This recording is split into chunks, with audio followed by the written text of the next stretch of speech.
Pasó el 10 de diciembre y el apocalipsis no llegó. Estamos en la Plaza de Mayo, a mis espaldas la Casa de Gobierno, la Pirámide de Mayo, y una reja que persiste en dividir la Plaza de Mayo entre la gente y el gobierno, que esperamos sea rápidamente eliminada y que la Plaza de Mayo vuelva a tener la idiosincrasia y la bonomía que debe tener para el pueblo argentino y el turismo que viene a visitarla, que es una plaza que no esté policializada, una plaza que sea gentil para transitar y que permita que la gente llegue hasta la Casa de Gobierno sin que los que estén adentro tengan miedo de lo que la gente pueda o quiera expresar. Pasó el 10 de diciembre, Cristina se fue llenando esta plaza de bote a bote. Que esto es lo más grande que le he dado al pueblo argentino, el empoderamiento popular, el empoderamiento ciudadano, el empoderamiento de las libertades, el empoderamiento de los derechos. Lo cual demuestra dos cosas: que por primera vez en mucho tiempo un gobierno se va con fuerte respaldo popular y que ese respaldo popular, llenar la plaza, no alcanza para ganar elecciones. Porque al otro día, el 10, esta plaza que estuvo muy vacía, recibió a Mauricio Macri, que sí ganó las elecciones sin necesidad de llenar la plaza. Esto marca tiempos nuevos en la Argentina. Mauricio Macri demostró en la Asunción tener un estilo muy distinto al kirchnerismo, que es lo que prometió y cumplió. Dice buenos días, buenas tardes, buen provecho. Es otra clase de estilo político, de comportarse, de conducta frente a la sociedad. Pero la realidad es que quedó claro que así como Mauricio trae vientos frescos al gobierno de la República y que la catástrofe y el apocalipsis no llegó con el triunfo de Macri como prometía el kirchnerismo, también es cierto que Mauricio Macri enfrenta a un país que lo consagró presidente apenas con el 32% de los votos, porque el resto fueron en un balotaje. Nunca estuvo tan probado en la Argentina. Por primera vez hay un presidente surgido de un balotaje que llegó con votos prestados, el suyo, el mío, aquellos que no somos macristas, y votamos o decidimos por un cambio que ya se terminó, porque la cosa cambió cuando Macri dijo sí juro. Algunos no quisimos tener nada que ver con esa discusión ridícula, absurda y estúpida de si el bastón en el Congreso o el bastón en la Casa de Gobierno. Y los que tenemos algo de lógica no estamos del lado de ninguno de los dos. Ni de la judicialización absurda e idiota de un traspaso de mando, ni del antojo caprichoso de no querer tener la gentileza que corresponde con quien llega, con respaldo popular, a hacerse cargo de un gobierno. La realidad es que algunos queremos profundizar, interpretar y analizar un poco más la realidad argentina. Macri fue escueto, muy escueto y muy vacío en el discurso de inicio de sesiones frente a la Asamblea Legislativa. Muy corto y muy vacío. Alcanzó a dejar alguna frase, mucho de propaganda política, ¿no? Esto de no jurar raramente, muy raro, y a mi disgusto, que un presidente no jure por lealtad y patriotismo. Desempeñar con lealtad y honestidad el cargo de presidente de la Nación Argentina. Juró por lealtad y honestidad. La verdad, es un juramento raro, Mauricio, porque todos esperamos que el presidente sea un patriota, aparte de ser un tipo honesto, que de por sí debe serlo y es una obligación que lo sea. Con lo cual, quedó pendiente eso de con patriotismo también, ¿no? Después hubo gestos y cosas que dieron a entender que habíamos vuelto a la normalidad republicana del diálogo, de las buenas costumbres, y en eso ya nos relajamos todos. Pero no hubo discurso económico, no hubo medidas, no hubo anuncio de medidas.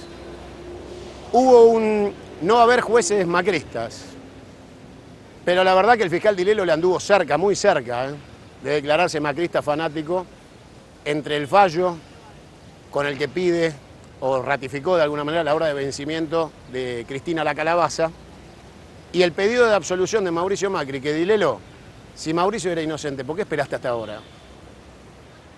Entonces, hay muchas cosas que quedan en palabras y que tenemos que traducir en hechos y que deberemos empezar a transitar juntos en esto que va a ser un equilibrio inestable. La Argentina terminó 51 a 48-9 en un balotaje, con lo cual Mauricio tiene la necesidad de seducirnos a todos para conformar una gran nueva mayoría, que no tiene, que apenas le alcanzó y por balotaje. En la Casa de Gobierno hubo 4 presidentes el 10 de diciembre: Mauricio Macri, Eduardo Duhalde, Ramón Puertas y Fernando de la Rúa. Salvo Mauricio Macri, que en estas horas no está concediendo reportajes, estuvimos con los 3 presidentes que asistieron a la Casa de Gobierno, al Salón Blanco, para ver a Mauricio Macri recibir los atributos del mando.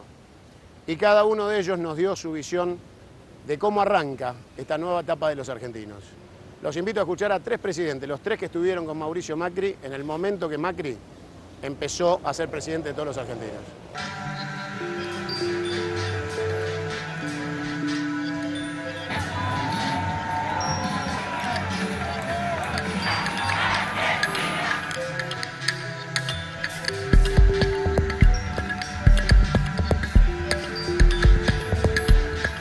Bueno, acá estamos en una nueva era en la Argentina y obviamente para hablar de lo que simboliza un traspaso presidencial que fue tortuoso, complejo, lleno de incertidumbres propias del kirchnerismo. Terminaron como empezaron, generando situaciones absolutamente atípicas, poco comprensibles para la mayoría de los argentinos, pero muy esperables de parte de Cristina Kirchner y de lo que ha sido el modelo del kirchnerismo en estos 12 años.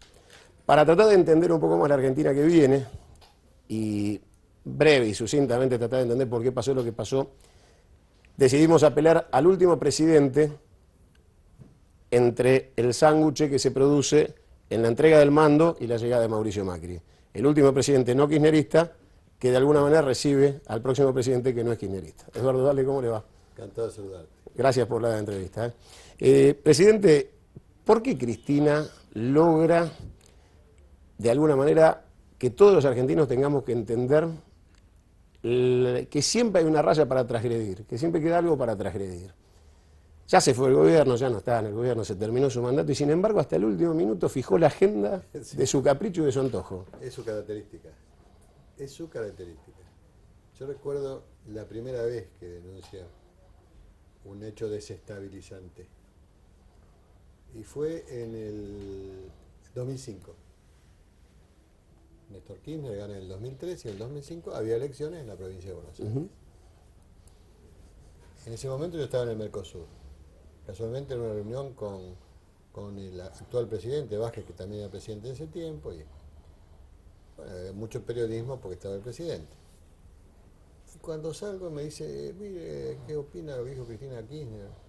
Que es un hecho desestabilizante que su esposa se presente como candidata por el justicialismo. Le digo, no me jodas, ¿cómo va a decir eso? Sí, dijo eso, y me vas a escuchar. ¿Qué le puedo decir? Me da pena. El hecho de que te presente en tu partido. Y recordé que 2 años antes viene a verme Pampuro, y me dice, mira, Néstor está diciendo que vos no lo querés apoyar debidamente porque no pones a Chiche de vicepresidente. Chiche me sacó el bolsazo cuando le dije, tiene más intuición que yo. Entonces, bueno, y así empezó. Después estuve mis secretarios buscando cada vez que la forma de atacarme, absurda, estúpida. No así Néstor Kirchner, que inclusive me ofreció, por intermedio del canciller, que siguiera en el Mercosur. Dije, no. En estas condiciones no. Pero bueno, esa es la característica, es una característica que entiende la política como lucha y en un enfermizo relato, nada real. Cristina obviamente es una ricachona desclasada, es eso. Ricachona desclasada. Sí, sí, desclasada absolutamente. Todo lo demás es acting. Cuando Kirchner empezó a juguetear, el presidente va a ser un pingüino o una pingüina con su democracia republicana. Empezó un año antes, ¿no? Y un día lo veo, yo tenía buen trato con él. Y le digo, che, ¿no estarás pensando en Cristina? Y sí. Efectivamente. Pero vos me dijiste que es bipolar, ¿te acordás que en Santa Cruz? ¿Eso le dijo Néstor de Cristina? Sí, sí. Y una mañana que estábamos ahí saliste enojado y yo seguía gritando con otra gente, y salió gritando. Sí, después no importa. Voy a gobernar yo. Ella hace lo que sabe hacer, que es hablar. Y yo empecé a hablar de doble comando. Era cierto, era eso. Yo recibía gobernadores, sindicalistas, intendentes, empresarios, y salían de la reunión con Néstor Kirchner diciendo que iban a hacer. Y ella actuaba, se preparaba y hacía el acting. Se muere Néstor Kirchner, se muere la política, más allá que sea buena, regular o mala. Se muere la política y queda nada más que el acting. Y este es el drama de Argentina. La favorece el fallecimiento de Kirchner, el luto, gana las elecciones y pues sigue con esto de enfrentarse permanentemente con todos los sectores, sin darse cuenta, sin estudiar cuál es la evolución de los sistemas democráticos modernos en Europa, que bueno, ellos se dieron cuenta después de la Segunda Guerra que hay un rechazo absoluto a los autoritarismos, y tan absolutos, fíjate vos, que Churchill estaba repartiéndose el mundo en zonas de influencia, en Yalte, en Potsdam, y tiene que volver a Inglaterra porque hay elecciones, las pierde. Las pierde, le gana Attlee. ¿Pero por qué le gana? Porque la gente rechazaba todo lo que representaba esas decenas de millones de muertos. Y bueno, Europa aprende la lección, se terminan los autoritarismos y nosotros caemos precisamente con las dictaduras militares. Entonces estamos atrasados 40 o 50 años. Cuando en la Argentina me dicen, no sé quién inventó esa frase, el que gana gobierna y el que pierde acompaña. Balbín inventó, bueno, no sabía que era Ricardo. Yo no coincido para nada. Además no coincido y actué siempre de la misma manera. El que gana gobierna y el que pierde ayuda a gobernar en cargos. Es lo de Europa. Me dirán el sistema Formar gobierno. Pero por supuesto, en Europa no es que es porque es el sistema parlamentario. Merkel gana con el 41% y la coalición es del 81%. ¿Por qué? Porque si vos tenés que juntar la mayor fuerza interna para ser fuerte para adentro y fuerte para afuera. Un consejo de la coalición, y acá se podía haber hecho lo mismo, 21 ministerios, imagínate vos.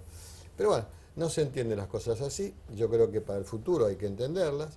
En mi provincia, ¿qué hizo Dualde? ¿Por qué lo dice? ¿Qué hizo? Yo gané las elecciones, vos te consta, mayoría en ambas cámaras, dominio absoluto de la política de mi partido. Sin embargo, le llamo por teléfono al presidente del radicalismo, le digo, mira, tengo que verte. Bueno, ¿cuándo? Te voy a ver. Me ando en la calle, te voy a ver a tu estudio. Vengo a ofrecerte todos los organismos de control. ¿Cuáles? Todos. Averigualo vos. La Fiscalía de Estado, órgano importantísimo, importantísimo en la provincia. Tribunal de Cuentas, por supuesto. Y además el tesorero. Además, el banco, en todos los organismos quiero que participen. Es decir, gobernar juntos. Y la provincia se hizo fuerte. Cuando me vienen con las privatizaciones que yo no estaba de acuerdo, le digo a Carlos Menem, mirá, en el orden nacional vos resolvés y te acompañamos. En la provincia no se privatiza ninguna empresa nacional radicada en la provincia. ¿Y qué hago? Un decreto de provincialización. Me pasó todos los puertos, me pasó astilleros, me pasó el tren. ¿Por qué? Porque había poder provincial. Claro.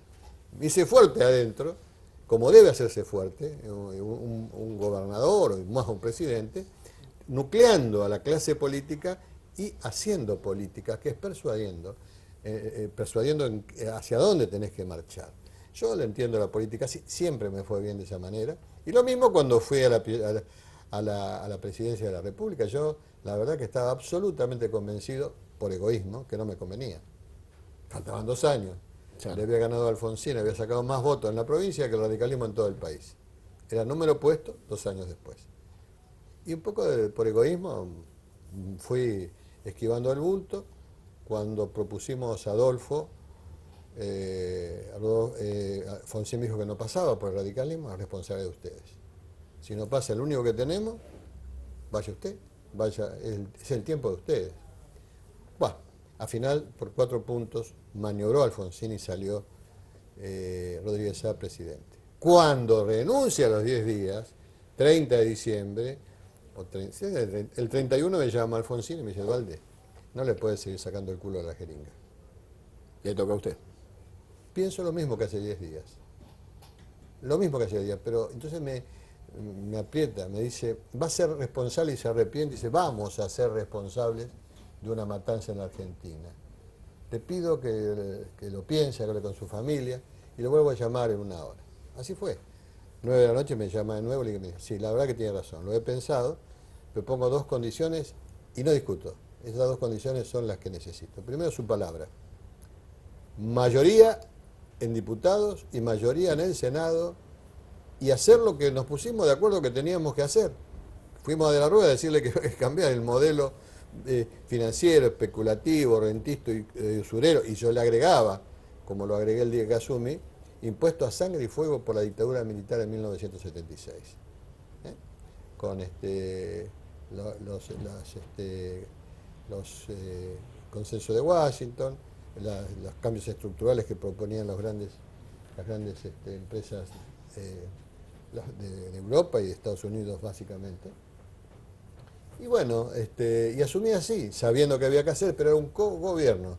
Yo nunca dije, nunca voy a decir porque hice tal cosa, no, hicimos tal cosa. Para mejor, la Iglesia, en ese momento, que ya estaba con el diálogo argentino con De la Rúa, que no nos hizo caso, le pedí que siguiéramos con el diálogo y a pocos días más estuvimos haciendo espaldas más anchas, ¿no? Y ahí se demuestra otra cosa, de la que habla el padre Francisco I, pero que yo la viví, que es la importancia del diálogo. En la primera reunión del 14 de enero se pone el diálogo y inmediatamente comienzan las mesas que estaban todos, los industriales, los gente de campo, los jubilados, los piquetes, estaban todos. Amadeo me representó en esa reunión y dije, necesitamos impuestos a la exportación de la agropecuaria. Se levantó el presidente de Arrual y dice, no te cago a trompada porque están los curas. 35 días después vinieron a verme y me ofrecieron el 10% de las retenciones porque en la mesa se dieron cuenta que ellos tenían problemas, pero mucho más problemas tenían los otros que ahí estaban sentados. Por eso el tema del consenso no es verso, el consenso, el diálogo, el persuadir, el no cansarse de explicar, de unir voluntades, es lo que le corresponde a cualquier gobierno. Y yo espero que este gobierno tenga esas posibilidades. Y me enojo cuando se le quita o se le niega la posibilidad, porque son distintos. Claro que son distintos. Es un partido del siglo XXI. No lleva el arrastre ni del socialismo, ni del radicalismo, ni del justicialismo. Y tienen derecho a hacer su experiencia y nosotros tenemos que ayudarlos.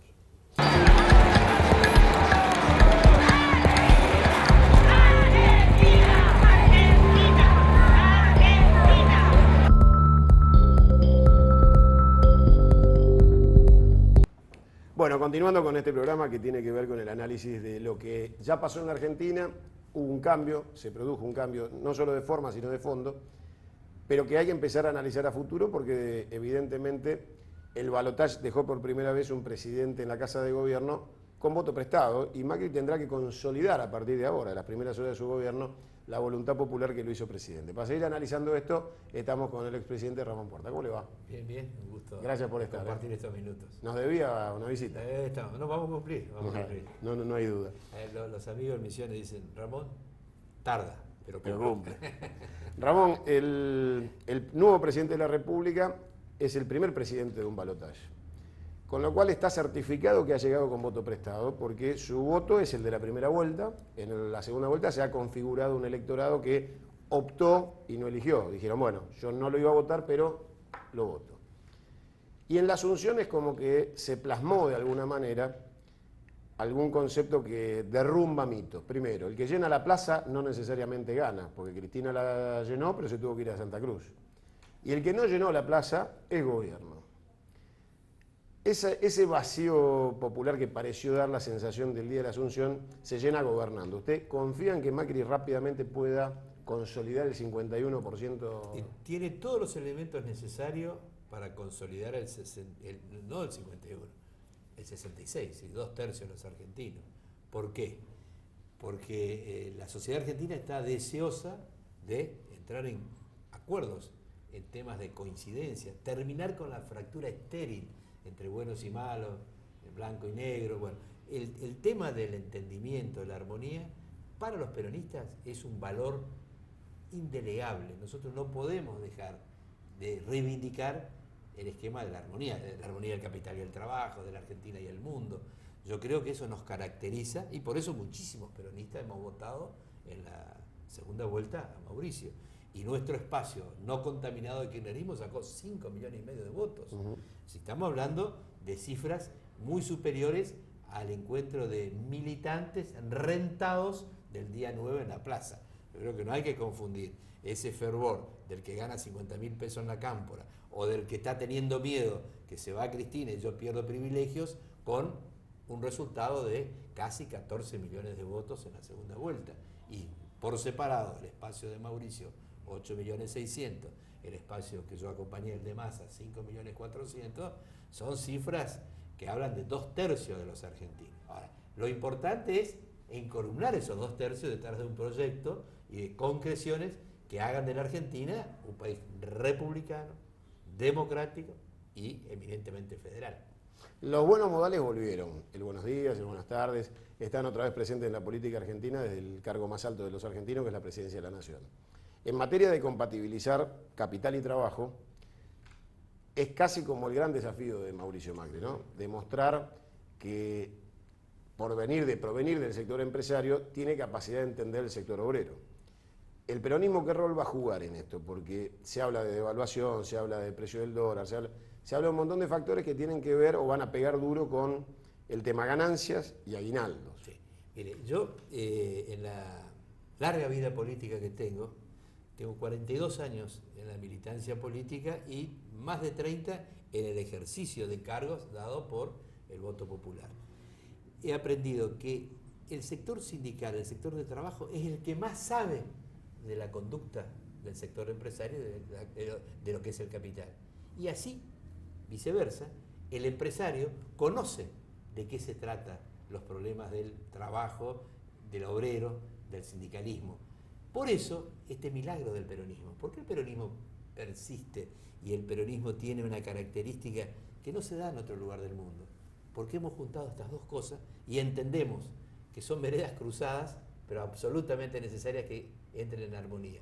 Con el peronismo lo hemos conseguido y me parece que el origen político de Mauricio tiene mucho que ver con un peronismo moderno, más allá de su extracción empresaria que por ahí puede asustar mirando desde la intransigencia de lo que fue el kirchnerismo, pero no desde la armonía y de la grandeza que tiene el peronismo, de ese hombre que en el año 72, cuando vuelve de Europa, nos dice, no hay nada mejor para un argentino, no hay nada mejor que otro argentino, que hace la propia autocrítica de la visión sesgada, de la fractura. Bueno, yo soy muy optimista en esta materia y espero que quienes acompañen las enormes responsabilidades que tenemos los argentinos ahora, estemos a la altura de las circunstancias, en este discurso, y no contaminado de ideas de prepotencia, de soberbia y de querer arrasar con todo, que durante 12 años y medio minó el cerebro de muchos políticos, periodistas y sobre todo de una camada joven que escuchó eso de forma ininterrumpida en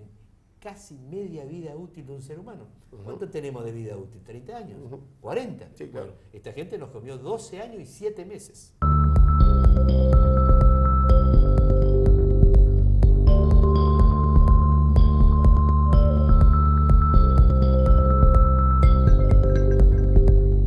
Seguimos analizando el nuevo gobierno, las nuevas circunstancias de la Argentina y algo, poco, porque ya pasó del pasado inmediato de lo que fue la transferencia de poder en la Argentina. Doctor de la Rúa, ¿cómo le va? Muy bien.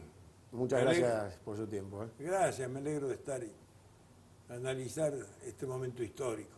Usted fue protagonista, estuvo en el traspaso de poder, que no fue traspaso, fue jura nada más porque estaba ausente la expresidenta Cristina Kirchner. Es cierto, pero para mí fue un gran honor poder asistir a estos actos fundamentales en la historia argentina, porque es la reafirmación de la democracia, la asunción de un nuevo gobierno y sobre todo aires nuevos de libertad, porque ya estábamos cansados de las cadenas, de la opresión, de la amenaza, y sin embargo no se corrigió del todo. Cuando yo lo veía a Recalde, el presidente del bloque de diputados, el presidente se siente ofendida y entonces no vamos a bajar. Qué falta de respeto institucional. ¿Por qué se siente ofendida? Porque dice que fueron a la justicia. Si ellos empezaron haciéndole al escribano Echegaray, histórico escribano mayor de gobierno, que haga un dictamen diciendo que el mandato vencía el 10 a la noche, introduciendo una gran confusión.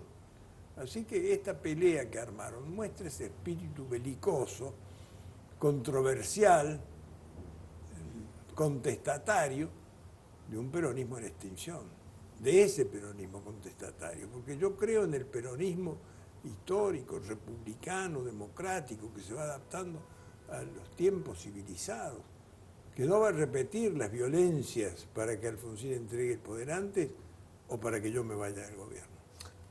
Usted fue prueba contundente de ese peronismo republicano porque usted de alguna manera nace a la vida pública de los argentinos ganándole la capital a Perón. Sí, Perón tuvo expresiones laudatorias hacia mí, que era un jovencito. Él, en ese sentido, por lo menos el tiempo que volvió, cuando él decía soy un león herbívoro, volvió con un sentido constitucional y republicano. Cuando le dijeron que debía ser elegido nuevo, dijo, pero respetando la Constitución a rajatabla. Habló con Balbín, se fundó un sentido de unión nacional, un tiempo de una Argentina inédita después de los conflictos del pasado. ¿Por qué dejamos enterrado eso que tiene tanto valor para la historia del peronismo como para la historia del radicalismo? ¿O no pasaron esas cosas o estas personas no fueron líderes de nuestros respectivos partidos? Digo por lo que vivimos después. Lo de ayer es el peor ejemplo que tiende a destruir ese sentido de unión nacional. Es el ellos y nosotros. Está dividida. La grieta. Dividida la Argentina por un tajo. Ellos que son los réprobos, nosotros que somos los auténticos. Parece un partido de fútbol. No es así. Macri pronuncia un gran discurso, porque es un discurso profundamente republicano, donde habla de la unión, de la paz, de la convivencia, de admitir la discrepancia, de no considerar enemigo al otro porque piensa distinto, de cumplir la ley, de respetar la justicia, de combatir la pobreza y el narcotráfico, brindar seguridad a los ciudadanos, y llama a todos para hacerlo, hasta los que fueron adversarios ayer. Son gestos muy importantes que hay que valorarnos en su proyección histórica. No es una mera postura, son de profunda significación histórica. ¿Qué consejo le daría a Mauricio Macri en su relación con el peronismo? Porque usted lo sufrió, el peronismo. No estoy para dar consejos, viví lo que me tocó, creo que cada uno debe recoger de esa historia lo que la historia pueda enseñar. Sí puedo decir cómo fue, porque todos hablan de mi salida del gobierno, de mi renuncia al gobierno, pero yo no sentí que debía hacerlo como un renunciamiento para evitar la profundización de la violencia. ¿Qué plantaron al frente? Violencia en la provincia de Buenos Aires, gobernada por Rucauf. Sacarme la guardia de la policía de la provincia, de la residencia de Olivos, a ver si podía entrar alguno de los manifestantes que iba a generar una tragedia, porque adentro están fuerzas militares de custodia.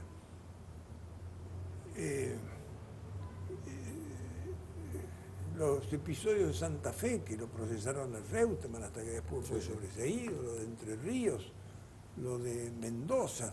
Entonces todo eso era para cargárselo al gobierno y entonces hacer práctico lo que venían proclamando, que era el máximo de la descortesía. El plus es la violencia.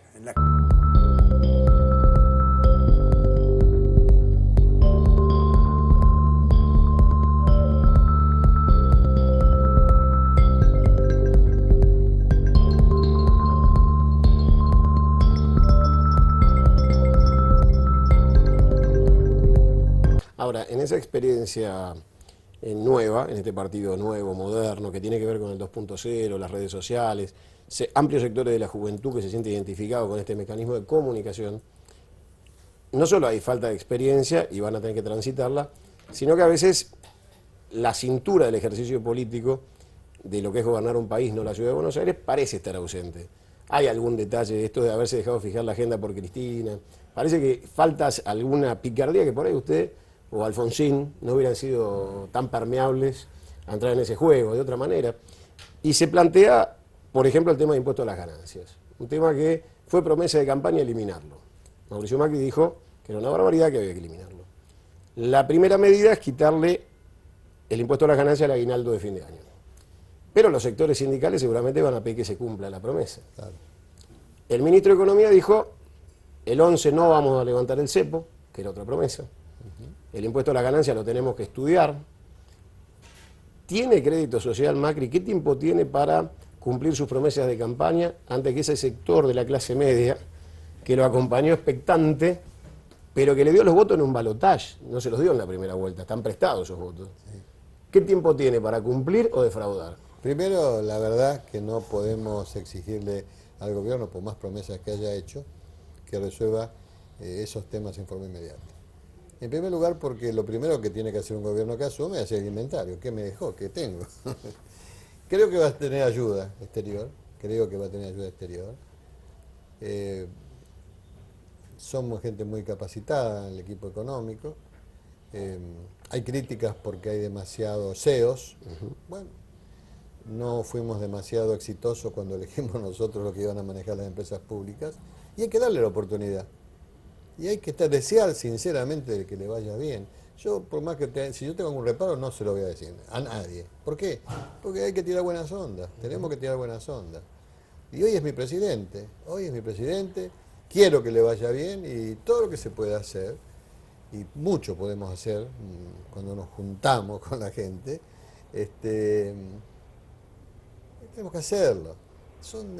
Tenemos una situación, la interna es brava y la externa es peor. Lo que está pasando en Brasil, lo que está pasando con, no digo el derrumbe, pero los precios de los commodities están muy, muy bajos, una serie de trabas que se le han puesto, que esta señora no quiere salir y que aquel no quiere quedarse, todas esas cosas. ¿Qué hacemos con la Corte? ¿Cómo hacemos para completar la Corte? Es un drama, no se va a poder hacer.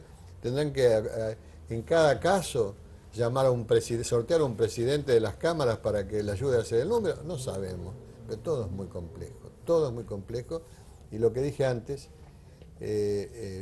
yo aspiro a que convenza y junte y se rodee de gente que tenga experiencia para salir a atolladeros como este.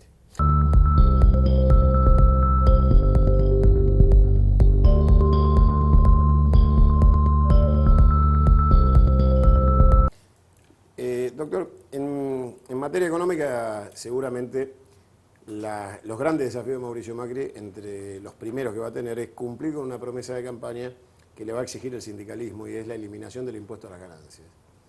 Seguramente en diciembre la gente va a volver a recibir el beneficio de no tener que pagar ganancias sobre aguinaldo, pero es algo que el kirchnerismo venía haciendo en los últimos años como gesto. No lo venía haciendo nada. En diciembre siempre liberaban el aguinaldo de fin de año. Pero en la promesa de Macri es... Bueno, pero yo estoy diciendo lo que sigue. No, claro, bueno, Macri promete eliminarlo. ¿Usted cree que se puede eliminar el impuesto a la ganancia? Sí, con un adecuado programa de financiamiento que el país precisa y de inversión que la economía necesita. Esta es la realidad. Lo que pasa es que el anterior gobierno vivía de recuerdos del precio de la soja, que ya había pasado. Y entonces le faltaba plata. Y no había crédito, se había quedado sin crédito, pero por su desprestigio. Y entonces se movía con eso, y eso es lo que hay que terminar.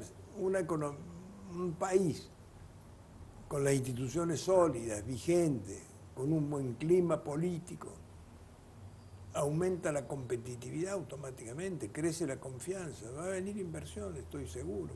¿Se puede pensar en inversiones y no en préstamos? Porque usted sufrió el endeudamiento bestial de la década del 90 cuando a usted le explotó pagar todas las cuentas juntas una vez que se habían ido. Sí, yo siempre digo que una expresión fundamental de la soberanía es el equilibrio presupuestario, para no andar dependiendo de deudas externas o de afuera. Pero sí, es necesario eso.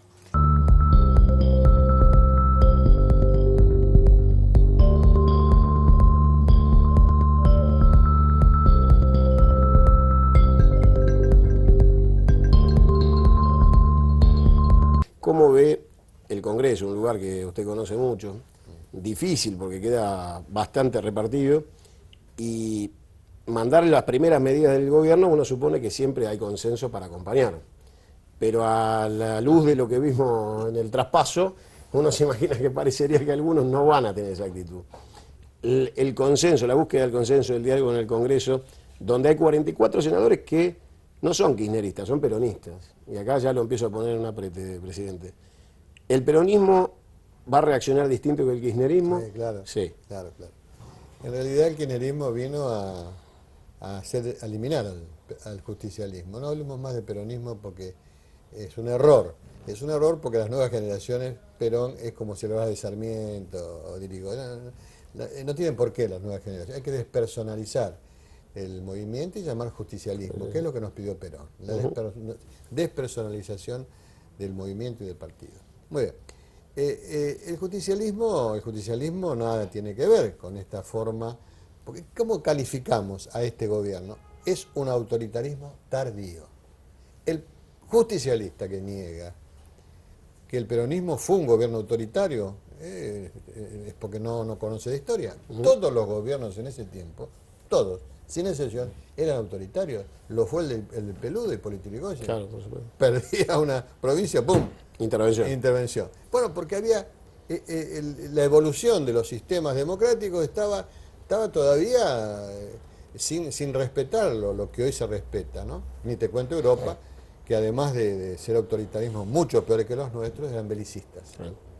Entonces, el peronismo fue uno de los partidos autoritarios, pero Perón, cuando ve la evolución, porque está hasta el 57 en Europa, vuelve y dice, no, se terminó, se abraza con los que habían puesto preso, nos enseña cómo se debe cambiar y no fue escuchado por estos muchachos que creen que, bueno, que se le puede hacer la guerra a los gobiernos democráticos, ¿no? Una locura en el marco de la Guerra Fría y el eje soviético queriendo imponer su idea también mediante guerrillas y esas cosas. Entonces, este es un gobierno un gobierno de autoritarismo tardío, así lo calificó.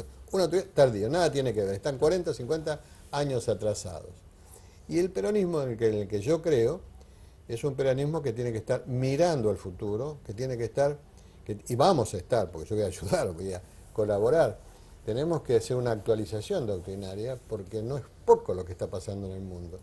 Estamos en presencia de una revolución signada por la tecnología, la nueva era, dicen, tecnológica, tecnotrónica, informática, cibernética, todo un avance espectacular, cuántico, de todo lo tecnológico, pero un quedo de las ciencias humanísticas. Y esto genera, entre otras cosas, lo que yo denomino peste verde, que es una corriente de corrupción que campea no solamente en nuestro país, sino en muchísimos países, ¿no? ¿Por qué? Porque se han perdido los valores que antes había. Realmente, y eso tenemos que entenderlo, tenemos que ver cómo se resuelven esos problemas, que no hay otra forma, en mi criterio, primero con la ejemplaridad del que está arriba, punto primero, pero después tiene que ser leyes muy severas. Vemos lo que han hecho otros países, miren lo que está pasando con la FIFA, es la ley del arrepentido, es una ley del arrepentido.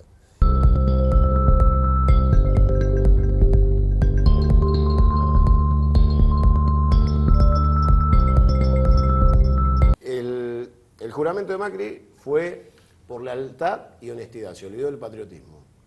Fue nervios, fue decisión, fue un juramento causal, casual. Si yo observé ese mismo detalle, le voy a preguntar, cuando tenga la ocasión de charlar le voy a preguntar.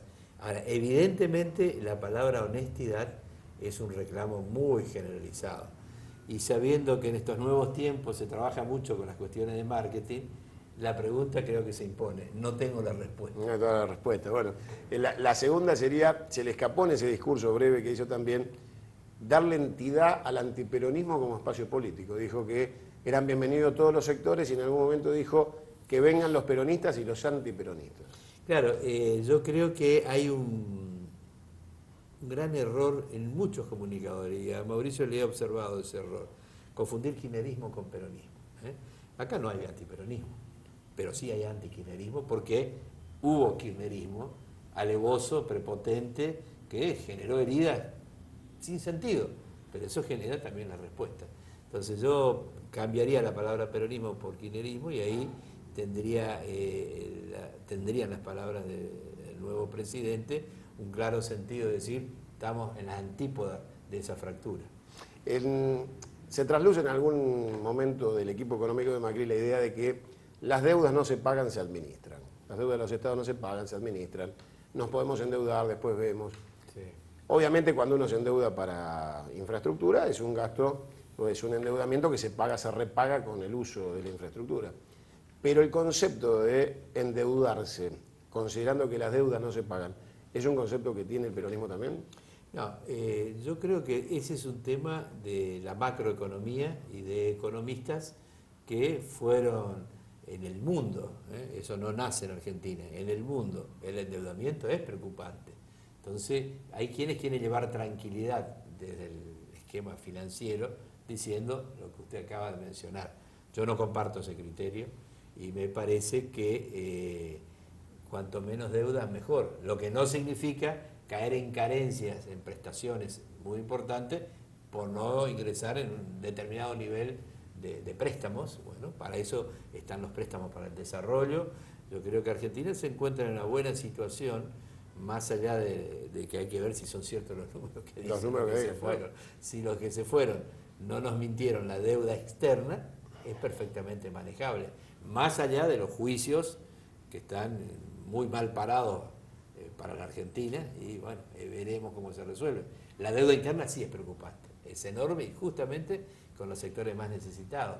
Haber saqueado la caja de nuestros jubilados es una película que ya la vimos varias veces y siempre termina con jubilados más pobres. Ese daño se hizo en estos años de kirchnerismo.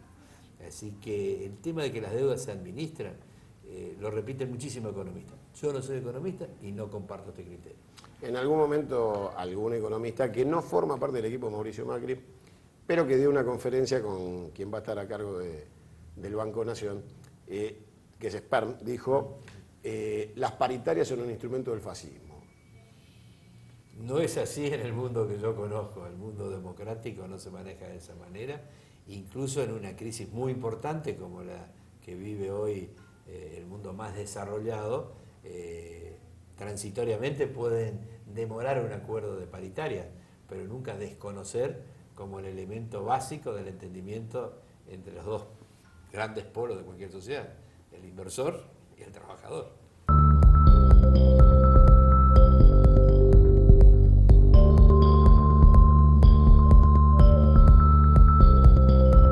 Si uno le pregunta a alguien en la calle el nombre de un jefe de la ciudad de Buenos Aires exitoso, que haya llegado a la presidencia y que haya tenido muy buen publicista, la gente puede contestar Mauricio Macri o Fernando de la Rúa. Ambos han llegado desde el mismo origen, desde la gobernación de la ciudad de Buenos Aires. Ambos han llegado a la presidencia y ambos han tenido buenos publicistas, buenos equipos de comunicación social que facilitaron esa llegada. Macri hoy debería haber entendido claramente que la campaña ha terminado, es tiempo de gobernar, que los mensajes publicitarios sirven para llegar pero no para quedarse. ¿Usted cree que Mauricio Macri qué riesgos corre teniendo el mismo origen? Una excelente gestión como la que usted hizo en la ciudad, una llegada a la presidencia con amplios sectores mayoritarios y una muy buena comunicación mediática. ¿Endulza la comunicación mediática? ¿Uno cree que es un instrumento que puede seguir en el gobierno y hay que dejar atrás? ¿O se transforma en un vicio, eso de tratar de seguir comunicando con eslogans? Puede ser un vicio, pero no lo veo ahora. Yo creo que los eslogans son superados por la realidad. En mi caso, mi comunicación central fue un compromiso de gobierno. Porque salvo el chiste ese de que soy aburrido, que era una cosa menor, de aproximación y que no tenía significado de fondo, mi gran mensaje era el somos más. No sé si te acuerdas. Sí, yo claro, decía, sí. somos más los que queremos justicia. Y ahí enumeraba las cosas que la gente quería. Y es todo lo que yo traté de hacer. Combatir la corrupción, dar independencia a la justicia, tratar de salir de la recesión. Bueno, todo el esfuerzo que...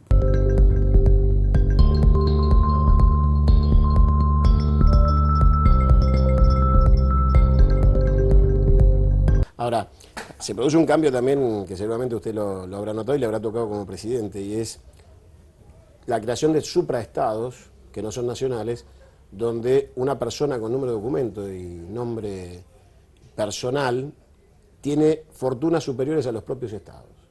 Entonces, de repente un presidente que surge de la voluntad de millones es más pobre en el conjunto como representante de esa sociedad que una sola persona Sí, que ha acumulado una riqueza superior. Es el problema del capitalismo, ¿no?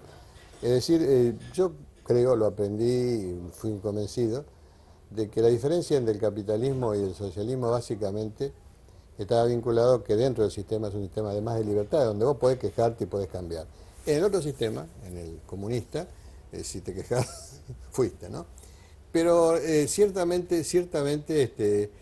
decir hoy que este capitalismo financiero, especulativo, rentístico, usurero no produce violencia, es no saber lo que está pasando. Este capitalismo debe ser modificado, ya empiezan, y están los beneficios del sistema, que autores muy reconocidos, economistas de primera línea, hombres de las universidades de Estados Unidos, están diciendo, esto así no va más. Cambiemos, muchachos, porque entonces vamos a tener que vivir en guetos nosotros. Es decir, la pobreza genera violencia en todas partes del mundo. Estaba leyendo estos días que, no sé cómo se llama este pueblito que hubo la masacre el otro día en Estados Unidos, no me acuerdo, 12 muertos. Sí, sí. Y leí en Nación que decía que era el lugar donde más pobres había en Estados Unidos y donde había más delitos y donde había más de todo la problemática que surge de la exclusión social. Y que no vengan a decirnos que se incluye a una persona porque le hace un subsidio o una ayuda. En el sistema capitalista la única forma de incluir es la propiedad. Trabajo. La propiedad.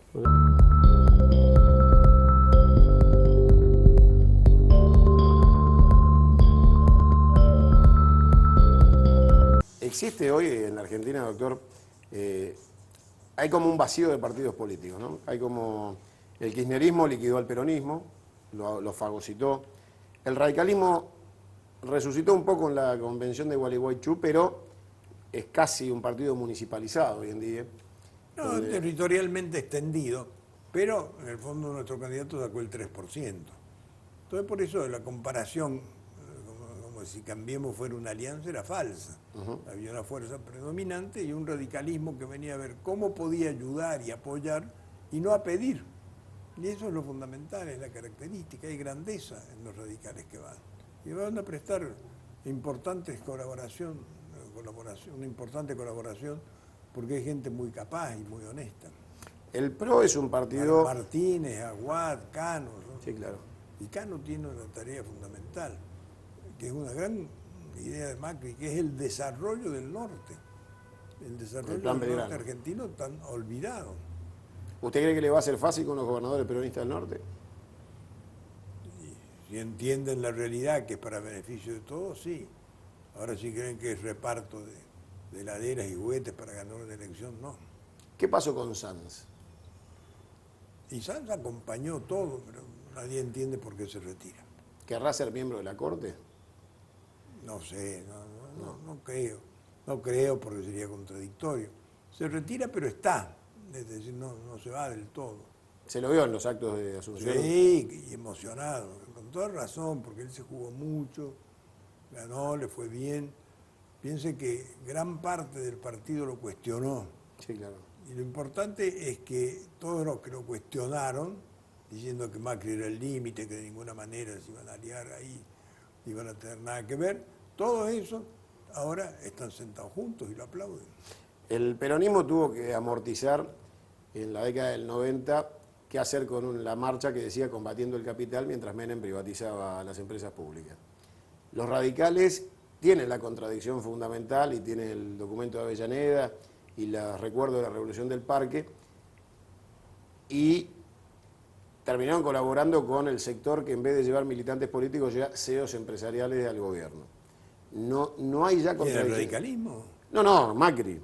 Digo, terminan acompañando un gobierno que forma un gabinete lleno de CEOs empresariales y que no tiene origen militante. Digamos, es un gobierno que viene de un partido moderno, del siglo XXI, con métodos que no son los tradicionales de la política. Ahora, el origen es netamente empresario, desde Macri hasta la conformación de su gabinete. La contradicción ideológica, esto de digamos, las grandes banderas históricas populares del radicalismo y del peronismo, han perdido con la llegada del PRO, se nutren, existirá la convivencia creativa. Tenemos el margen de mirar las cosas de otro modo.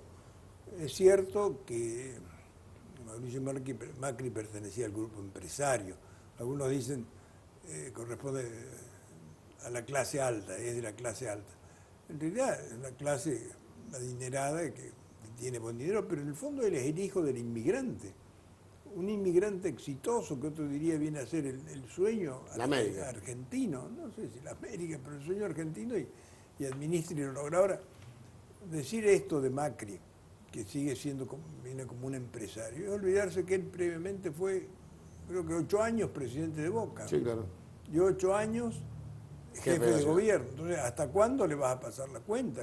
Me parece más comprometido con la política, primero deportiva y después en la ciudad de Buenos Aires, que otra cosa. Entonces, liberemos de esto en los análisis que al final acaban siendo superficiales. Porque si esas cosas van a venir después, van a decir, que representa al sector empresario. No, conoce gente valiosa del sector empresario que la ha llamado, como conoce gente del sector gremial que la ha convocado también. En fin, espero que actúe así. Yo no estoy dentro del gobierno, claro. Vuelvo a decir, no tengo ni ejerzo influencia, miro la realidad y trato de mirar la realidad, no solo viendo el día de hoy, el 2015, sino viendo desde que recuperamos la democracia. Y aún más allá habría que verlo todo, porque las grandes violencias que hemos sufrido en el país fueron los golpes de Estado. A partir del 30, cuando lo derrocan a Irigoyen, fuente de todas las tragedias, y los golpes militares siguientes, el derrocamiento de Ilia, el derrocamiento de Isabel Perón y la dictadura militar. Esos son los grandes golpes. Pero después están los propios que nos damos dentro de la democracia, como el que le dan a Alfonsín para que entregue rápido, el que me hacen a mí para que me vaya y quedarse ellos, y lo que quiere hacer Cristina tratando de enturbiar la asunción de Macri como presidente. ¿Cristina es destatuyente? ¿La ve a usted, a Cristina, tratando de ser destatuyente con Macri?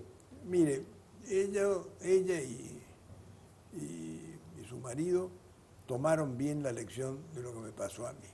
Ante cualquier crítica decían estos son destituyentes. Y entonces se defendían así, que no pasara lo mismo que ya había pasado, pero ojo que los destituyentes habían sido los peronistas, no los otros. Si yo le pregunto... Pero no quiero hacer, ojo, una división entre peronistas y no peronistas. Me estoy refiriendo a esos protagonistas que fueron las expresiones menores de una historia que desde ese punto de vista no debe repetirse. Y no la veo ahora destituyente, ha cumplido la Constitución, no forzó a ir por tercera vez, pero no saludó a todo el pueblo argentino, habló para su facción, quiso ser facciosa en definitiva.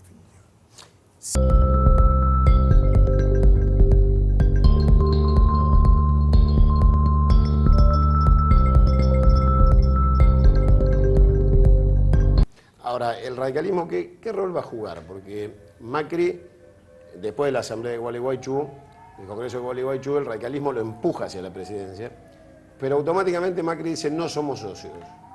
Y el radicalismo toma esta idea de distancia.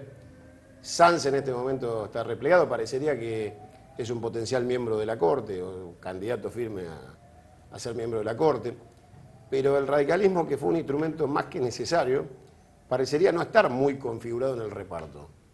¿Es un error? ¿Hay que incluirlo? ¿Se equivoca Macri? Yo no conozco los términos de ese acuerdo, nosotros no fuimos parte de ese acuerdo. Conozco la historia del radicalismo, me parece que deben haber elementos que garantizan un esquema tan fuerte como el que sacó 8.600.000 votos.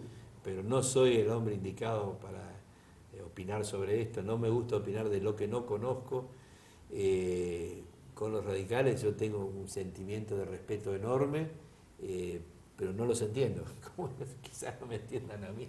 Bueno, no son ni buenos ni malos, son incorregibles. El respeto es fundamental y en mi anhelo de vivir una Argentina de plena democracia es fundamental un radicalismo exitoso, un peronismo exitoso, y bueno, y que el PRO se constituya en un tercer partido con toda la modernidad que pueden aportar y con la organización que exige un partido.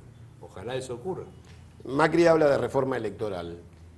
¿Usted sueña un país con una reforma electoral que profundice la PASO o volver a los partidos políticos, a las internas cerradas, donde se discute política? Yo interpreto, por temas que he charlado en materia del riesgo de fraude, que Mauricio se está refiriendo fundamentalmente a la transparencia 100% de un comicio. Capital Federal no hubo fraude, Córdoba no hubo fraude, Santa Fe no hubo fraude, Mendoza no hubo fraude. ¿Quién ganó? La oposición.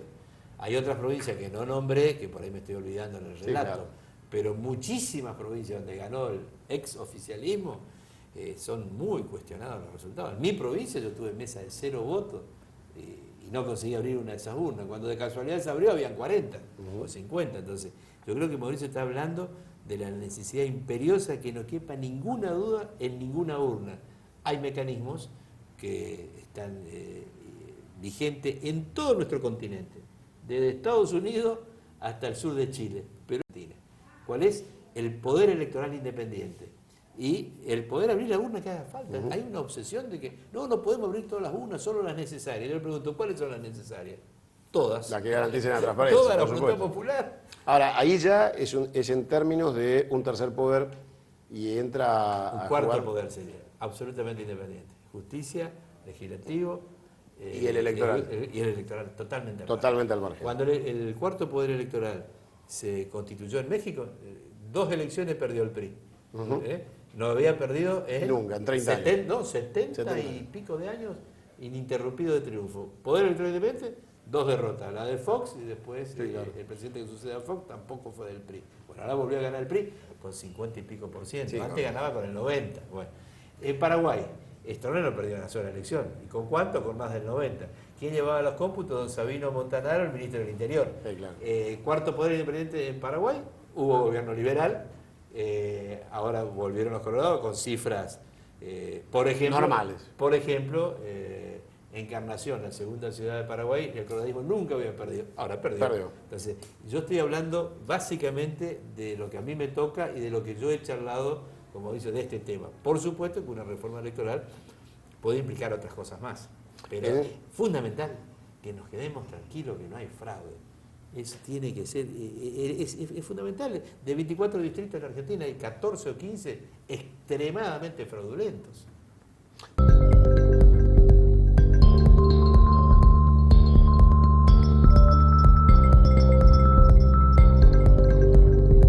El peronismo tiene que, como partido con vocación de poder, el peronismo es un partido de poder, que seguramente debe pensar la reconstrucción y la vuelta. No me imagino el peronismo aceptando indefinidamente que el gobierno sea de Mauricio Macri, por más que colabore, que acompañe. ¿Cómo ve la reconstrucción del peronismo? Yo veo con preocupación que se demore la reconstrucción. Que se va a reconstruir, no tengo ninguna duda. Yo soy muy optimista en la recuperación y en volver a tener un peronismo republicano, democrático, obviamente federal. Ahora, tenemos que hacerlo cuanto antes. ¿Y por qué? Porque la primera institución que se tiene que reconstruir en Argentina es la política. Es la más importante de todo. Solo la religión y Dios está por encima de la política. Entonces, política sin partidos políticos es altísimamente riesgoso. Hay una frase argentina muy grave que muchísimos argentinos la pronuncian. Yo la escuché tantas veces, fui preocupándome cada vez más. Primero hasta la repetí, que es decir, yo no voto al partido, voto a la persona. Ese es el ABC para encumbrar dictadores, señores feudales, hacer de la corrupción el manejo de unos pocos, bueno, y beneficios ilimitados. El partido morigera los errores del ser humano. Las personas somos falibles. Por supuesto. ¿Por qué se hacen reuniones de gabinete? El gobierno normal, el que se fue en 12 años y 7 meses, nunca hizo una reunión de gabinete. Ahí habla del grado de equivocación que tuvo esta gente. Entonces, las personas somos falibles. Las instituciones también cometen errores, pero de mucho menor cuantía, porque 10 personas se equivocan menos que una sola. Esto es lo que a mí me apura en la reconstrucción de los partidos.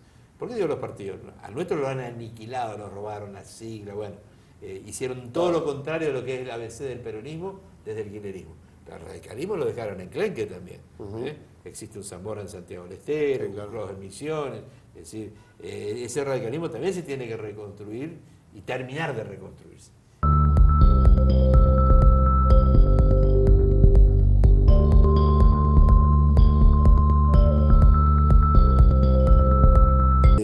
Doctor, los gobernadores se enfrentan a una situación inédita porque es la primera vez que un partido moderno del siglo XXI, como dice usted, sin trayectoria política anterior y con un solo gobernador de la provincia de Buenos Aires, y obviamente el jefe de la ciudad, va a entablar una relación nueva con gobernadores que tienen 50 años de tradición en sus provincias. O sea que es un diálogo nuevo, absolutamente nuevo, lo van a tener que probar.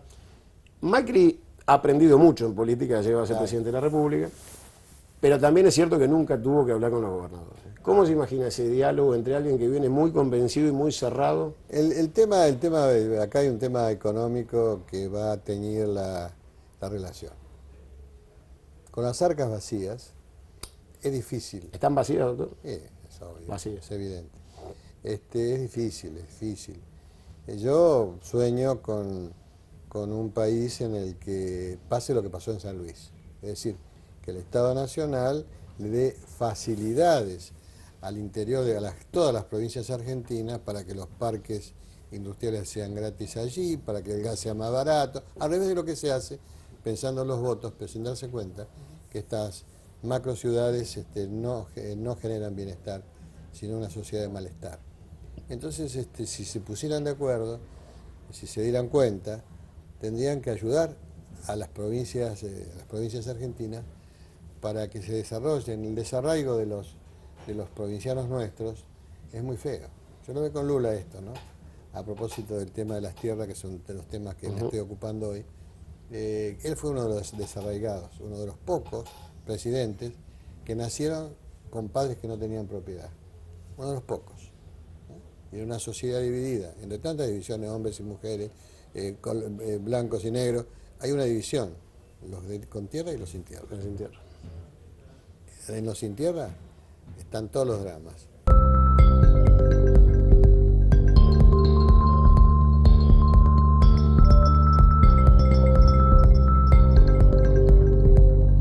La reunión de Macri con los gobernadores y con los candidatos que han sido derrotados en la elección general muestra un cambio de actitud, de diálogo, de apertura, las reuniones de gabinete.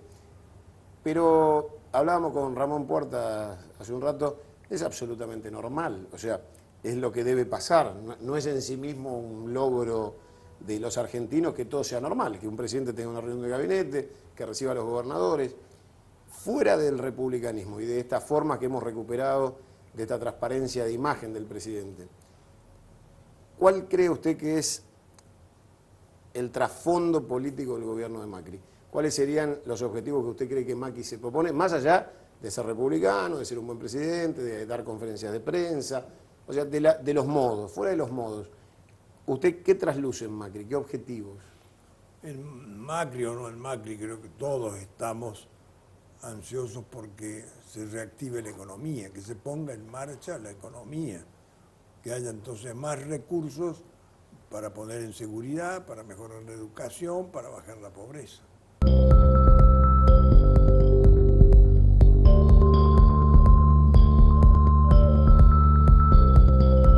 ¿Cómo se imagina usted la relación con los gobernadores? Esto de sentarse y decirles, miren que plata no hay. Sí, la relación con los gobernadores, siempre que hubo un presidente dispuesto al diálogo, fue excelente. Trátese del presidente que se tratare. Quienes hacían reuniones de gabinete, presidentes normales, también hacían reuniones con los gobernadores y con los legisladores, del oficialismo y de la oposición. Son elementos que por ahí los argentinos hoy lo miramos como novedoso. Esto es normal. Es lo normal. El discurso de Mauricio. Mucha gente conoce mi amistad con él, me dice, che, qué bueno el discurso de tu amigo. Mirá, buenísimo para los tiempos que vivimos. Normal si se hubiera pronunciado 15 años atrás.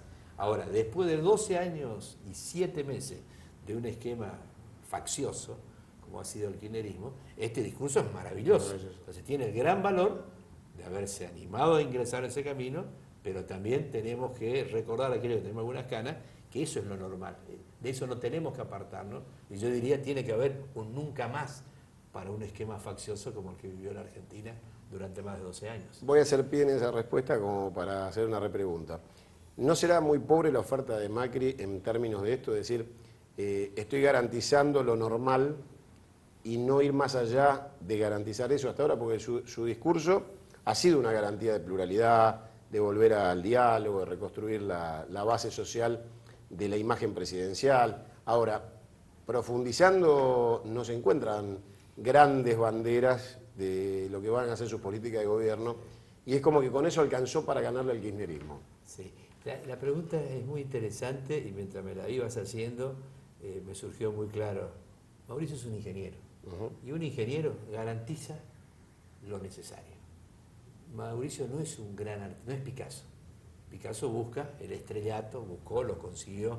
Bueno, yo también soy ingeniero, así que hablo con conocimiento de causa. Un ingeniero busca respuestas cortas, el discurso fue corto, cuestiones precisas y no fallar. Entonces, esa estructura que nos brinda el discurso de Mauricio es muy importante, porque eso es tangible. Y luego tenemos que agregar, para eso existen también otras áreas de poder que se deben desarrollar. Hoy en la Argentina el primer trabajo a concretar es normalizar todas las instituciones.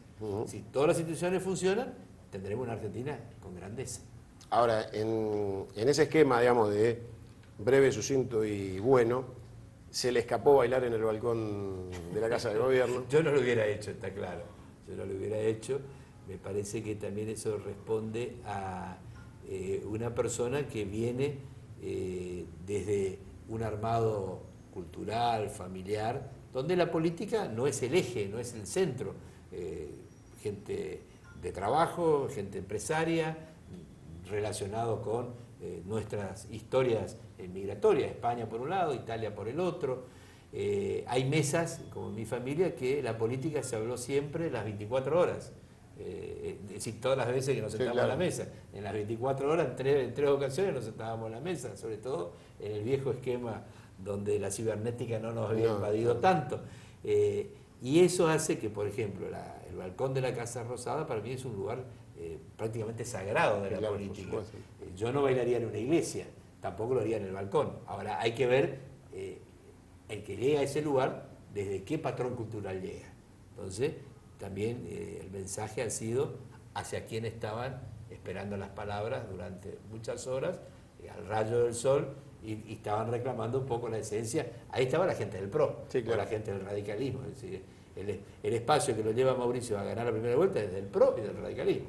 Luego nos hemos sumado peronistas, no kirchneristas, en la segunda vuelta, que fue bien descrito su pregunta, y hoy hay que tener algo claro. Ya Mauricio no es ni del PRO, ni de los radicales, ni de los peronistas, es de todos los argentinos. Por eso yo no hubiera bailado en el balcón. Yo no lo hubiera hecho.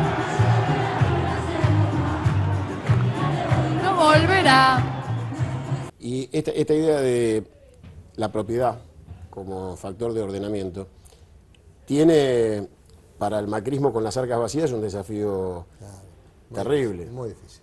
Porque aparte el mecanismo político obliga a Macri a pensar que en un año va a estar otra vez en campaña, porque tiene que afrontar la intermedia con un escenario electoral donde el peronismo, el justicialismo, ¿estará organizado ya sin Cristina? O sea, ¿usted cree que el peronismo llega a la próxima intermedia libre de kirchnerismo? No sé.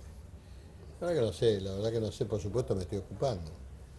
Tenemos en Cámara un pedido que supongo que va a ser favorable, supongo nada más que va a ser favorable.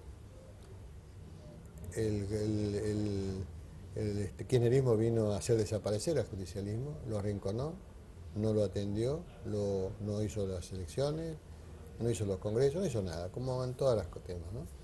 Y bueno, nos quedamos con el Frente para la Victoria, pero eso no tiene nada que ver con las ideas del justicialismo, nada que ver, es una cosa totalmente distinta, donde han llegado mucha gente que no es peronista,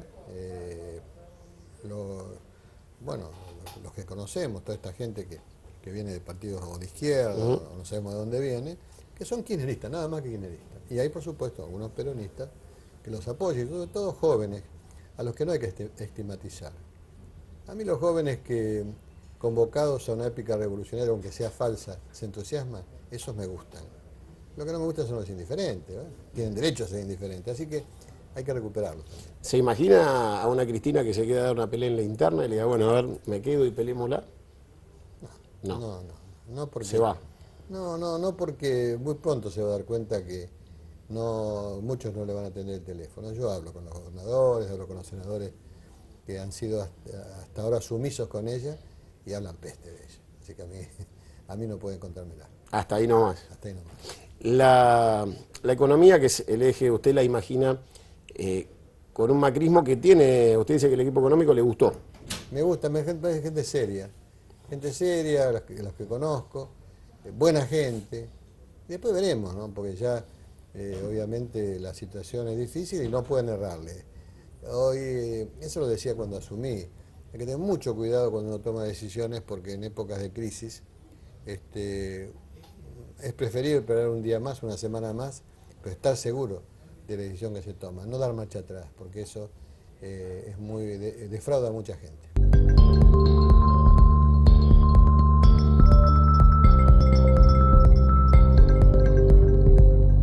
La ley de medios fue un estigma de estos años. Se termina un tiempo, pero el escenario queda planteado de tal manera que habrá que reformarla o cumplirla. Y los medios de comunicación asumimos una responsabilidad obvia de pluralidad que no se dio en la vida pública en los medios oficiales, ¿no? O sea, nunca fuimos invitados a opinar a los medios públicos porque todo lo que pensábamos distinto, seamos periodistas, políticos, empresarios, estábamos fuera del circuito. ¿Se imagina una pluralidad absoluta como la que existió con usted y con Alfonsín? Sí, creo que sí. Sí. Creo que sí. No creo que tenga margen para otra cosa. Además que nunca ha demostrado intenciones de otro tipo. Hegemónicas. No, nunca. Nunca, mire, a mí me pasó, tengo un hecho que hoy me hablaron, ¿cómo se llamaba esta? Es una periodista que está en Radio Provincia, muy conocida. Hoy hablaron de ella casualmente. Uh-huh. Y resulta que me bajaba la caña, que era contento, ¿no? Entonces viene, se le acaba el contrato a... fulana, ahora me voy a acordar el nombre. Y le digo, ¿y quiere seguir? Sí. Y bueno, y que siga. Y me dice, ¿cómo se habla mal de nosotros? ¿Y vos te crees que no hay gente en la provincia que piensa como ella? Ese día hablaba bien de mí. ¿Cambió? Pero por supuesto, yo no. Era Fanny, ¿cómo se llama? Fanny Mandelbaum. Fanny Mandelbaum. Y así cambió. Claro, se dio cuenta que yo no tenía ningún problema con los que hablaran mal, porque es lógico. ¿Cuánta gente en la provincia hablaba mal de mí o pensaba mal de mí? Mientras no me ofendiera, cosa que eso nunca lo he permitido, y fuera respetuosa, se terminó. Yo entiendo así, jamás, 17 años goberné. Ningún periodista de los 17 años te puede decir que le mandé a pedir determinada cosa que no correspondía o que lo apretamos, nunca nada, porque son formas de vivir y de pensar.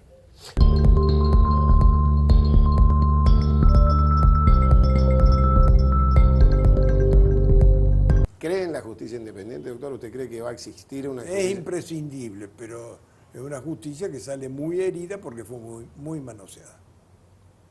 Muy manoseada, entonces tienen que hacer los jueces mismos un gran esfuerzo para mostrar que son jueces dignos e independientes.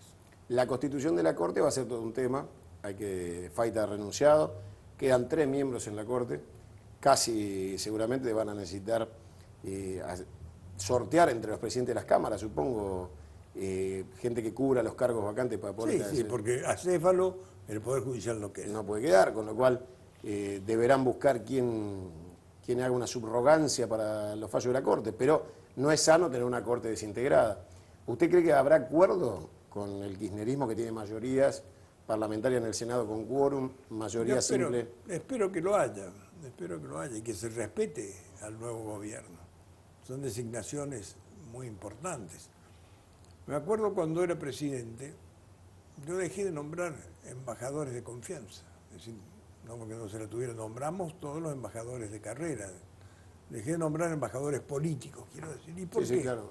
Porque cada vez que iba con un pliego o con una propuesta al Senado, que tenía mayoría justicialista, me pedían otro, Era un canje.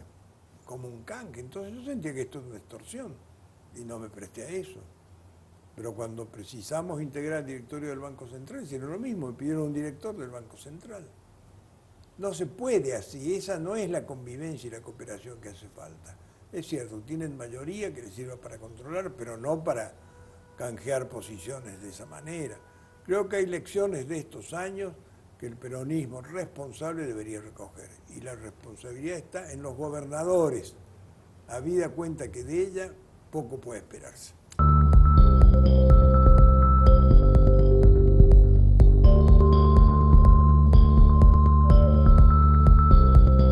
Dijo Mauricio Macri, yo no quiero jueces macristas, la justicia tiene que ser independiente, pero hubo un fiscal, que es el fiscal Dilelo, que en 10 días pidió la absolución de Macri y le concedió el amparo para fijarle fecha de vencimiento a Cristina Kirchner.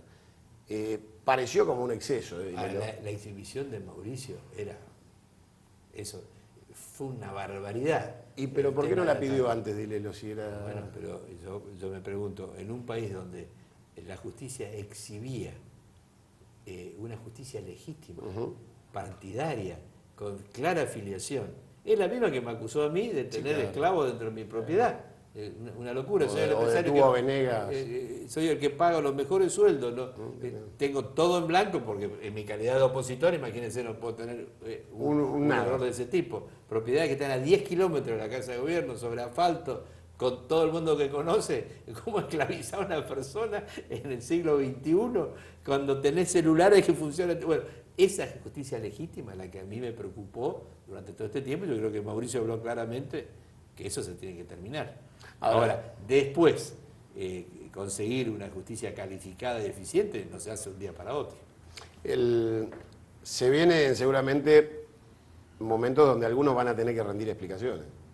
Uno se imagina que después de este cambio de actitud de gobierno, Lázaro va a tener que dar alguna explicación. Uno se imagina a Vudú en una situación bastante complicada, teniendo que responder ya sin amparos de ningún tipo a la justicia. Y fundamentalmente, esperamos todos los argentinos que haya un giro radical en la investigación del homicidio del fiscal Nisman. Cunha, en la década del 80, yo era muy joven, ya estaba recibido de ingeniero y amante de la política. Yo fui secretario general de la Juventud Peronista de mi pueblo en el año 72. Entonces, las dictaduras eran un mal ya aceptado por todos. Cada tanto viene un gobierno democrático muy corto y otra vez dictadura. 7 años la que inició Enganía, otros 7 años la que inició Videla, antes de eso, desde el 55 en adelante, golpe, en el 30. Bueno. Conclusión, esto pasaba en Argentina y en todo nuestro continente debajo del Río Grande. Todo el continente. Bueno, de golpe y porrazo, nunca más hubo un golpe de Estado. Y ese proceso democratizador que arrancó en el año 80, en 10 años, arrancó en el año 80 en Bolivia y Perú. Para el año 90, en una década, incluso se había ido Pinochet desde Chile, Stroessner desde Paraguay, y no quedó una sola dictadura y nunca más hubo un golpe de Estado. Yo creo que hay giros en la política exterior y en las decisiones del rumbo que sigue la humanidad que marcan para nuestro continente la hora de la moralización. Yo le llamo así porque no escuché otra denominación. Algunos dicen la hora de la justicia transparente, la hora de desterrar la corrupción. Bueno, ese es un proceso imparable que lo estamos viviendo acá al lado, nuestro socio mayoritario del Mercosur, en Brasil. Entonces, yo vivo a 30 kilómetros de la frontera de Brasil, yo veo que ya esa ola cruza el río Uruguay, que es el ya está, ya llegó. Entonces, esto no es una cuestión de Macri, ni de la oposición, ni de Cunio, ni de Puerta. Yo creo que es la hora que viene y el gran público va a tener la sorpresa de ver lo que creyó que nunca iba a poder ver.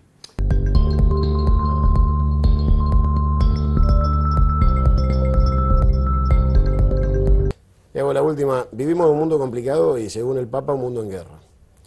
La Argentina fue víctima de 3 atentados, la Embajada, la AMIA y Nisman.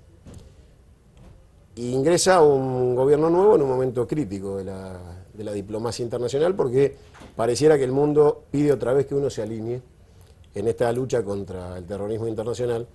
Y la Argentina ha sido, en el momento que se alineó y mandó las fragatas y se alineó y estuvo, víctima de atentados. ¿Usted se imagina que la Argentina todavía es un objetivo militar si se alinea, o sea, la Argentina con sus debilidades, ¿no? Con la gendarmería en los trenes en vez de en la frontera, sin radarización, con las Fuerzas Armadas devastadas después de 12 años? Yo la verdad que sufro mucho cuando veo que los aviones franceses o americanos bombardean a ciudades. Yo no creo en la guerra. Creo que no es la forma de resolver el tema, creo que reaccionan así por el impulso y que se levanta la imagen de Hollande en Francia, porque sale a tirar tiros, lo mismo que hicieron que hizo Estados Unidos cuando pasó lo de, bueno, el tremendo atentado que tuvieron las torres, y salen a demostrar que son poderosos, y yo no creo en la guerra. Nunca termina arreglando nada. Las cosas al final empeoran. Yo no creo en la guerra, creo que la guerra, siempre digo, la guerra es una mierda, y la violencia es caca. No me gusta eso, no. Ahora va a venir casualmente en estos días, va a venir Jorge, ¿cómo se llama? Hablarnos del ISIS. Porque quiero saber, queremos aprender, queremos entenderlo, pero es muy difícil, muy difícil. Muy difícil. ¿Cree, presidente, entonces que la Argentina en estas condiciones debe bregar por la paz? Bueno, sí, vivimos la bendición de nuestro Iberoamérica es que es un sitio de paz. Veo lo que pasa en el mundo y digo, menos mal que estamos acá y que no estamos metidos en estas cosas. ¿Habló con Francisco en los últimos tiempos? No, una vez sola con él. Yo soy de los que creo que hay que escucharlo más, seguirlo más y hacerle perder el menos tiempo posible. Yo lo fui a ver, pero cuando pedí la audiencia y me la concedieron, días después un amigo lo iba a ver. Y le digo, lleva esta carta. Pues yo voy nada más que para hablar del diálogo argentino, y yo no quiero molestarlo, está en mucho trabajo. Y me manda a decir que vaya, ¿no? Y me dice, Eduardo, yo el diálogo argentino me pidió que lo clausura Néstor Kirchner, yo no puedo ahora imponerle al gobierno kirchnerista un diálogo, hace falta el encuentro, ¿no? Sí, dice, pero algo vamos a hacer. Y empezó realmente la UCA a hacer reuniones de gentes empresariales y políticos, una especie de diálogo, pero sin participación del gobierno. Hoy es imprescindible, es un error si el gobierno no le pide a la Iglesia la reapertura del diálogo argentino, necesita espaldas el gobierno, y allí en el consenso, en el acuerdo, en el mirarse cara a cara con los demás, lo que tiene más o menos problemas es donde se empiezan a solucionar las cosas. Si tuviera que decirle algo a Mauricio Macri, lo está mirando, ya es presidente. Suerte, le deseo mucha suerte. Y como dije cuando asumí, que Dios nos ayude, la situación no es fácil, pero yo tengo confianza, veo muchas ganas, y esas ganas pueden convertirse en realidades. Gracias a vos. Gracias, doctor. Te mira Mauricio Macri, ¿qué le decís que no sea al oído, que sea delante de todo el mundo? No, desearle suerte, agradecerle por el trabajo y la visión amplia con la que encaró esta tarea, y bueno, acompañar a un presidente que, vuelvo a repetir, ya no es del PRO, ya no es de los radicales, ya no es de los peronistas, es de todos los argentinos. Eso Mauricio lo sabe. Ramón Puerta, muchas gracias. Doctor, si Macri en este momento lo está escuchando, ¿qué le diría? Felicitaciones, es lo que le dije y lo que puedo decir. No me pongo a dar consejos, creo que él conoce la historia, ha hecho un gran esfuerzo, esto significa una larga campaña que es también un gran aprendizaje, y le deseo lo mejor, los argentinos agradecidos porque vivimos otra vez dentro de la República, en un clima de libertad y esperanza de justicia. Doctor Larrua, muchas gracias otra vez por estar con nosotros. Muchas gracias. Bueno, y así pasaron 3 presidentes, los 3 presidentes que laburan claramente lo mejor a Mauricio Macri y esperan que este cambio sea positivo y que nos lleve a todos los argentinos a un estadio mejor, que seguramente es lo único rescatable que podemos tomar en muchos sentidos. Desde el 2001 hasta la entrega del mando a Mauricio Macri, la Argentina está mejor. Hemos pasado aquella pesadilla del corralito, del corralón, de la gente golpeando los bancos. De ahí salimos y llegamos hasta acá. Ojalá que con todas las dificultades que el gobierno de Macri encuentra a la Argentina, pero seguro de un escalón superior, los argentinos no dejemos de evolucionar. Tenemos Fuerzas Armadas devastadas, casi transformadas en el Automóvil Club. Necesitamos que el presidente de la República se tome en serio la defensa nacional. Tenemos crisis con el narcotráfico. Esperamos que, más allá de las declamaciones, empiecen a haber medidas en la frontera, que la Gendarmería vuelva a las fronteras donde debe estar y no reprimiendo a trabajadores por protestas sociales. Tenemos un montón de temas. La salud pública, que no sea una declamación. La gente sabe si es verdad cuando va al hospital y la atienden. Y no tiene que estar a las 5 de la mañana para que le den un número a las 12 del mediodía para volver dentro de 2 meses. Todo esto se va a saber en el andar. Los sueños del Plan Belgrano, de que el norte argentino reciba fuertes inversiones y transforme ese maravilloso y hermoso norte argentino en tierra próspera. Todas son ilusiones que se inician y se iniciaron el 10 de diciembre. Ahora es el tiempo de Mauricio Macri.